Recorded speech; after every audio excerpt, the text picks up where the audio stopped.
আসসালামু আলাইকুম ভাই। আপনার ছোট ভাই আছে? ছোট ভাই একটা মনে করেন খুবই আদরের জিনিস। সবাই আদর করে তাকে মনে করেন স্নেহ করে, বুঝছেন? আপনারা ছোট ভাইকে আদর করবেন। মনে করেন বড় ভাই যারা আছেন সুন্দরভাবে তাকে আদর যত্ন করিয়া, বা বাবা না থাকলে তার বিয়ে বা দেওয়া থওয়া খাওয়া দাওয়া সারা যত্ন রাখবেন ভাই। ছোট ভাই আপনারা মনে করেন বড় ভাই যারা আছেন, বড় ভাই আপনারা ছোট ভাইকে দেখবেন।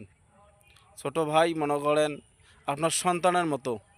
আপনারা মনে করেন নিজের যেমন সন্তান ওরকম ছোট ভাই। যারা ছোট ভাই আছেন, যাদের ছোট ভাই আছে, তাই আপনারা মনে করেন ছোট ভাইকে মনে করেন নিজের ছেলের মতো সম্মান করিয়ে তাকে বিয়ে দেওয়া খাওয়া দাওয়া সব কিছু করবেন। আপনার কাছে যদি এই ভিডিওটা ভালো হয়, আপনি লাইক কমেন্ট শেয়ার করবেন ভাই। ধন্যবাদ।